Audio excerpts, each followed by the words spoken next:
Hello everyone. Here we have a special treat. We have the Model S Plaid battery, open, exposed. Here in this video I'm going to go over the whole battery, all the systems in it, and talk about how it differs from their other offerings. So this battery's obviously already been opened. This is the front of the car. Gone are the quick connects. This is no longer a quick connect capable battery. It's bolted into the car. Requires a lot of fasteners to be removed. It's not going to be quick swapped. There are removable connectors just to aid in production. On top of this area here, which is the penthouse, we had the same exact PCS. It's being used in Model 3 and Y. This is an evolution. There's been some subtle changes, some cost downs and other things, but basically the same 48 amp, 11 kilowatt charger and DC-DC converter. I've outlined this in another video. It's 3 identical phases here. AC comes in here, DC goes out to the pack here, high voltage DC, and this is the DC-DC converter, which does the function of the alternator in an electric vehicle. Also runs in reverse during pre-charge to allow the high voltage system to come up to voltage before the contactors close.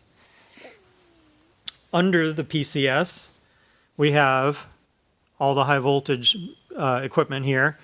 This black box is lifted from Model 3 and Y. It is the battery management system and high voltage protection. It's the exact same module. The plastic is even, like this is a relief for the brackets that connect to the seat brackets under the penthouse of the Model 3 and Y. They just threw it right in here, no changes. Same hardware, just slightly different software. Here we have 2 fuses. These are for the PCS high voltage feed and the air conditioning compressor or heat pump compressor. This connector here is for the front motor. This is the 12 volt positive high current connection, which goes up to VC front. This is the data connection with the CAN bus. Here we have the high voltage Pyrofuse. It's a newer, bigger design, but basically the same basic concept. I have another video I'll do on this by itself. This one's been blown. This pack was an accident. As soon as the airbag system deploys, it opens the Pyrofuse. This is the negative most contactor. So right here we have the bussing that comes off the end of the module number 1. So this is the most negative side of the pack. Comes out of here, goes through the fuse, through the negative contactor, and into this bus bar here, which comes down, serves the front motor and the 2 high voltage ancillaries I just talked about, as well as going through this giant bus bar, which goes all the way to the back of the pack for the rear motors. Here's the glycol coolant inlet and outlet. As you can see here, this is where Brondo goes in and Brondo comes out. It's got what packs crave. The manifolds are, this is machined out of a, there's plastic manifold, but these inlets are machined out of billet, looks like. They go into what looks to be an aluminum extrusion that runs very similar to the existing pack design in between the 2 rows of 18650s here. Yes, these are 18650s. It's really easy to see the diameter of them. I've done calculations and this is 22 serial rows of 72 cells wide. So there are 5 of these modules. That's a total of 7920 cells for the whole pack. 110 total cells in series. The coolant manifold runs down the entire length of the passenger side. There's nothing coolant related on the other side. We have the elastomeric poppet vents for venting gas pressure if it were to ever develop in the pack, but not allowing water into the pack. We also have the same or very similar design as to what was found in Model 3 and Y for venting liquid from the pack envelope should it ever get wet. Can't get that one out, but we'll pull one out back here. I've already removed. So this is an interesting device. This is the inside. There's a O-ring here, and this is held closed with a ring in here that's made out of cellulose that dissolves when it's in contact with water, liquid, Brondo, urine, whatever. The powerful spring that's in here will pop this open and allow that liquid that's inside the pack envelope to drain out. The only difference is on Model 3 and Y, these are supervised with a switch. They have a magnet on them and then a Hall effect sensor so that the BMS is aware if that happens. Here, they didn't bother doing that. I imagine they're just depending on the isolation detection to let you know that the pack has Brondo in it. So while we're back here, we can see the rear of the pack. These are the two connectors for the rear motor. What's happening here is this is the very positive most bus bar of the pack. It comes out here through the positive contactor to the motors on each side, and then also returns back down in this bus bar to the front of the pack to power the front motor and the high voltage ancillaries. Also, the positive connection goes through this contactor and then to the connector that goes to the charge port. Same thing, negative comes back, another contactor to the negative bus bar, so that when you're doing supercharging, you're directly connected through these contactors to the pack. Let's see, what else? The interior design of the pack, there's a row of 18650s and a single file row here that runs all the way down, 72 cells, and then you have the cooling manifold, and then an offset, since the cooling manifold looks like a little wavy zigzag, so the cells fit into that cooling manifold.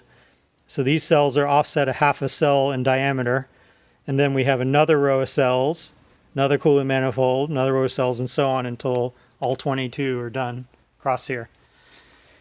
One interesting thing that's changed is the interconnect. Underneath here, you can see we have tin metal that's been spot welded. So the end of the module has tabs that come out. They're folded over, that's this, and then spot welded to this interconnect. And these look like fuses, but the main intention here, I believe, is for mechanical relief. So these can move and vibrate and not tear the spot welds off. You could remove these spot welds and separate the modules and then re-spot weld them if you needed to service them or repackage them if you were doing a conversion. Obviously, you'd have to also handle these manifolds, but as you can see, they have quick connects at the cell boundaries or the module boundaries, so it would be easy to service. And now on the business end, or the electrical business end, we'll start at the front of the car. So the circuit board runs the entire length of the module. Inside here, we have the current collectors that join the top of the cells. They come out and are folded over and attached to the circuit board here. So these function as the cell taps so that the BMS ICs here can sense and balance. And this is the same arrangement as used in the 3Y. There's an isolated bus here that's twisted pair, single twisted pair, comes out of the BMS computer in here, goes through chip 1 through another galvanic isolation transformer, chip 2, transformer, and so on. It goes all the way down like that in a daisy chain. And if the chain is broken anywhere, the BMS can read the state from the other end. So it's got some redundancy. Again, this is the same architecture, just repackaged a bit from the Model 3 and Y. Again, same current collectors here.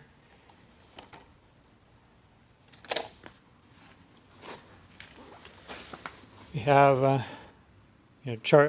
interlock on the high voltage connection to the charge port. That's what that connector is. This connector, which is orange, is the high voltage coming from where the charge port connects there and travels back down as the AC input to the PCS. And of course there's the black cable, which is the data traveling from the front to the rear. Trying to think, oh yeah, so I don't think I covered the high voltage flow here.